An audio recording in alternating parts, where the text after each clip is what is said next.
मोदी वाला चश्मा लगाकर राहुल गांधी की सांसद संसद क्यों पहुंची? राहुल गांधी की सांसद का यह अवतार आपने शायद नहीं देखा होगा। मोतियाबिंद बहुत आम होता है एक उम्र के बाद आंखों में समस्या होना, जिसके लिए अलग से चश्मा लगाया जाता है, मोतियाबिंद वाला चश्मा, काला काला चश्मा। लेकिन राहुल गांधी की पार्टी यानी कांग्रेस पार्टी की सांसद रेणुका चौधरी आज संसद में मोदियाबिंद, जी हाँ, मोदियाबिंद का चश्मा लगाकर आ गई। वैसे जो लोग कहते हैं ना कि संसद में एंटरटेनमेंट नहीं होता, बहुत पॉलिटिक्स होती है, खाटी पॉलिटिकल इवेंट्स होते हैं, इसमें कोई दो राय नहीं है, लेकिन संसद में कैसे पत्रकारों का ध्यान अपनी तरफ खींचा जाए और खूब हेडलाइन बनाई जाए और आजकल तो सोशल मीडिया में वायरल हुआ जाए, इसको लेकर राजनेता भी खूब मेहनत करते हैं। जैसे रेणुका चौधरी, आजकल रेणुका चौधरी की बयान इंस्टाग्राम में खूब वायरल हो रहे हैं। बहुत संभव है कि रेणुका चौधरी का ये वाला वीडियो भी इंस्टाग्राम में बहुत जल्द वायरल हो जाए। रेणुका चौधरी आज चश्मा लगाकर आई। लोग मोतियाबिंद का चश्मा लगाते हैं, इन्होंने मोदियाबिंद का चश्मा लगाया। जब पत्रकारों ने पूछा कि अरे मैडम, आप तो मोदियाबिंद का चश्मा लगा के आई हैं, ऐसा क्यों? तो सुनिए मैडम क्या बोलती हैं। इस पे लिखा हुआ है मोतियाबिंद। मोतियाबिंद का तो इलाज होता है सरकारी हॉस्पिटल में, मगर सांसद में मोतियाबिंद का अजीब बीमारी लगी हुई है, तो मैंने सोचा उनका इलाज हम करवा दें। तो हम ऐसे चश्मे उनको देने तैयार हैं और इसका इलाज हमारे हाथ में है। जिस तरीके से सदन नहीं चल पा, क्योंकि इनको नजर नहीं आ रहा है कि देश भर में मूड क्या है।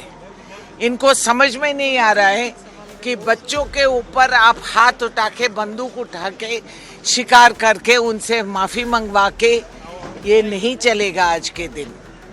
और इनको नजर नहीं आ रहा है कि मर्यादा पुरुषोत्तम राम जी का मर्यादा आपने क्या कर लिया। वहां भी लूट, यहाँ भी लूट, यहाँ का छूट। तो ये मोदियाबिंद जो लोग हैं ना, उनको नजर नहीं आती है, इसीलिए उनको उचित चिकित्सा। मैम सदन नहीं चल पा रहा है, मैम किस तरीके से देखती हैं? एफसीआर लाने के लिए सरकार कोशिश में है। अरे ये कौन सा एफसीआर लाना चाहते हैं?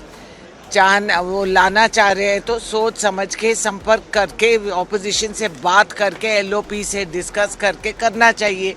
इनको तो और तरीके आते ही नहीं। ये सोचते हैं कि सबको हम तड़ी पार करके हम जो मर्जी कर सकते हैं, होगा नहीं ऐसे। तो रेणुका चौधरी कहती है कि संसद के अंदर भी बहुत सारे मोदी भक्त हैं, अंधभक्त हैं, उनको दिखाई नहीं देता है, इसीलिए उनके लिए मैं चश्मा लगा के आई हूँ।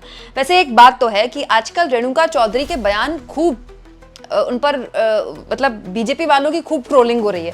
जैसे आपको याद होगा जब 20 जुलाई को पुलिस ने संसद मार्च में बर्बरता की और अगले दिन संसद चली 21 तारीख को, तो संसद में खूब हंगामा हुआ। तब रेणुका चौधरी ने एक बात बोली जो कि आज तक इंस्टाग्राम पे वायरल है कि जिन बच्चों को इन लोगों ने सड़कों पर मारा है ना, इन सब बच्चों की माओं की इनको हाय लगेगी और ये क्या जाने बच्चा पैदा करना क्या होता है। जो बच्चा पैदा करता है उससे पूछो कि जब बच्चे पर लाठी बरसती है तो क्या होता है। दोस्तों और रेणुका चौधरी बीजेपी वालों को गधा बोलने से भी नहीं बाज आती है। मतलब रेणुका चौधरी बहुत ही एग्रेसिव रहती हैं, एग्रेसिवली बोलती हैं बीजेपी पर, खास तौर पर मोदी जी पर।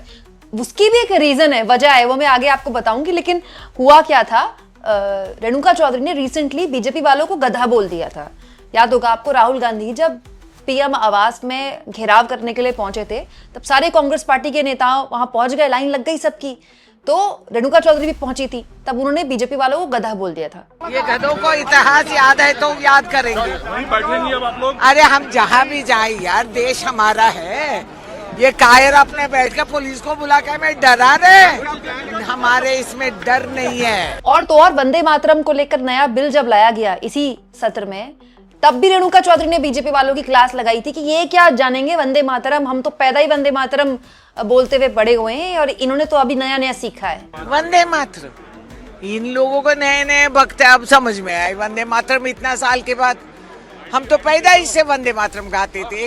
वंदे मातरम का रक्षा के लिए ये बिल लेके आ रहे हैं। राम जी का चंदा चोरी का बिल नहीं ला रहे हैं। बख्श ले भगवान, बख्श ले। इनफैक्ट 20 जुलाई को आपको याद होगा जब पूरा मतलब तब बवाल मचा हुआ था, इधर टीयर गैस चल रही है, उधर लाठी चार्ज हो रहा है, मतलब पूरा सोशल मीडिया 20 तारीख को संसद मार्च की वीडियो से भरा हुआ था। उस दिन मॉनसून सत्र का पहला दिन था और हालत ये हो गई थी कि संसद परिसर के करीब पहुंच गए थे प्रदर्शनकारी और पूरा जो सुरक्षा थी वहां पर वो अलर्ट मोड में आ गई थी। कुछ देर के लिए संसद के गेट भी बंद कर दिए गए थे। तब रेणुका चौधरी ने बकायदा एक कहा भी था कि जरा देखो, क्रांति की जो खुशबू है वो यहां तक आ रही है, वंदे मातरम, इनकलाब जिंदाबाद के नारे यहां तक गूंज रहे हैं। ये वाला भी रेणुका चौधरी का बयान खूब वायरल हुआ था। हाँ, तो वो तो ठीक है, आपका सलाह की जरूरत नहीं, आपने क्या किया ये बोलिए। अब राम जी का लूट मची, नीट एग्जाम में बच्चे मर गए, क्रांति चल रही है, देश भर में क्रांति की खुशबू यहाँ तक आ रही है, वंदे मातरम का गूंज जंतर मंतर से आ रही है, वो सब आपको सुनाई नहीं दे रही है। तो आप कौन होते बताने के लिए? IMD से पूछो मॉनसून के कैसा होगा, सेशन कैसा होगा, हम बताएंगे। और तो और दोस्तों, रेणुका चौधरी ने तो इस सरकार के लिए भी बोल दिया कि ये मोटी बुद्धि वाली सरकार है। आए क्योंकि पब्लिक की डिमांड है। हम इस बुद्धि मोटा जो सरकार है, अगर अक्लमंद को इशारा काफी है समझ जाएंगे, अगर नहीं है तो उसकी परिणाम भुगतना पड़ेगा। ये सारे बयान जो मैं आपको सुना रही हूँ रेणुका चौधरी के, सब इसी सत्र के हैं, कोई पुराना नहीं है। कुछ दिन, 1-2 दिन, 4-5 दिन, हफ्ते 10 दिन पुराने ही बयान होंगे। इनफैक्ट पिछले संसद सत्र में तो रेणुका चौधरी एक कुत्ते को लेकर संसद आ गई थी। उनका कहना था कि रास्ते में उन्हें एक आवारा पपी मिला जो बहुत ही बुरी हालत में था। हालांकि वो पपी केवल उनकी गाड़ी में ही रहा, लेकिन गाड़ी के अंदर भी पपी देखकर मीडिया वालों ने काफी मुद्दा बनाया, जिसके बाद संबित पात्रा ने इस पर प्रेस कॉन्फ्रेंस कर दी और रेणुका चौधरी ने इस पर भी खूब तगड़ा जवाब दिया था बीजेपी के लोगों को। I will rescue every dog and animal on the road which needs to be cared for. What is their problem?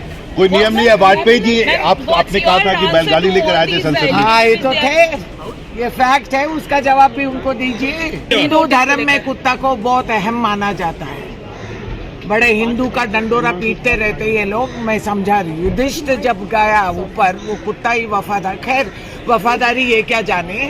दोस्तों, इससे एक बात पता चलती है कि हर पार्टी में अलग अलग तरह के नेता होते हैं। एक जो बड़ी शालीनता, बड़ी सभ्यता से बात बोलते हैं, एक जो एकदम फायर ब्रांड होते हैं। रेणुका चौधरी एकदम फायर ब्रांड रहती है। इसके पीछे की भी एक वजह है। जब प्रधानमंत्री मोदी नए PM बने थे, तब संसद में वो बोल रहे थे और रेणुका चौधरी हंस रही थी, कुछ हंसी थी, मतलब बहुत जोर से हंसी थी। तो तब PM ने रेणुका चौधरी की हंसी की राक्षसों से तुलना की थी कि राक्षसी हंसी हंसती हैं वो।